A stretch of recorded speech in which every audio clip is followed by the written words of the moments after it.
एक पुराने शहर के किनारे एक गोदाम था, जहां जीवन का शोर कम और काम का शोर ज्यादा था। उसी गोदाम में एक लड़का आसिफ 9 साल से काम कर रहा था। वह बचपन में ही अपने घर के हालात की वजह से मजदूरी पर मजबूर हो गया था, लेकिन ये गोदाम उसके लिए सिर्फ रोजगार नहीं, एक नया घर, एक नया खानदान बन गया था। उस गोदाम का मालिक का नाम एक नरम दिल, हमदर्द और मेहनतकश इंसान था। वो आसिफ को सिर्फ मजदूर नहीं बल्कि अपने बेटे की तरह देखता था, रह समझता था। इनके दो बेटे थे, जैद और अलीसान। शुरू में इन दोनों को आसिफ से कुछ झिझक थी, लेकिन वक्त के साथ तीनों की दोस्ती गहरी होती गई। जैद शरारती था, अलीसान सोंजीदा, और आसिफ इन दोनों के बीच का एक पुल बन गया। इनाम अक्सर कहा करता, आसिफ, तुम सिर्फ हमारे गोदाम के नहीं, दिल के भी करीब हो। 5 साल गुजर गए।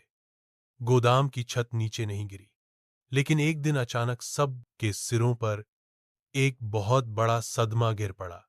इनाम को दिल का दौरा पड़ा और वह जीवन की जंग हार गया। गोदाम में खामोशी छा गई। आसिफ की आंखों से आंसू थमते नहीं थे, जैसे उसने अपने बाप को खो दिया हो। जैद और अलीसान ने पहली बार अपने आंसू आसिफ के सामने बहाए।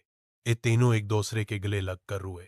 अब अनाम नहीं था, लेकिन उसकी यादें, उसकी बातें, उसकी मुस्कुराहट गोदाम की दीवारों पर नक्श हो चुकी थीं।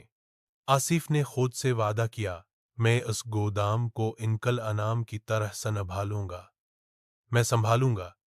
जैसे उन्होंने मेरी जिंदगी को संवारा, वैसे ही मैं जैद और अलीसान के साथ इस विरासत को संवारूंगा। जिंदगी आगे बढ़ती रही, लेकिन आसिफ की दोस्ती, वफादारी और इनाम की मोहब्बत एक दास्तां बन गई। एक ऐसी कहानी जो गोदाम की दीवारों में गूंजती रहती है। अंतिम शब्द वीडियो के अंत में। अगर आपको यह कहानी पसंद आई हो तो लाइक जरूर करें, चैनल को सब्सक्राइब करना ना भूलें, क्योंकि हम आपके लिए ऐसी ही दिल को हम छोटी सीधी और सीख देने वाली कहानियां लाते रहेंगे। शुक्रिया।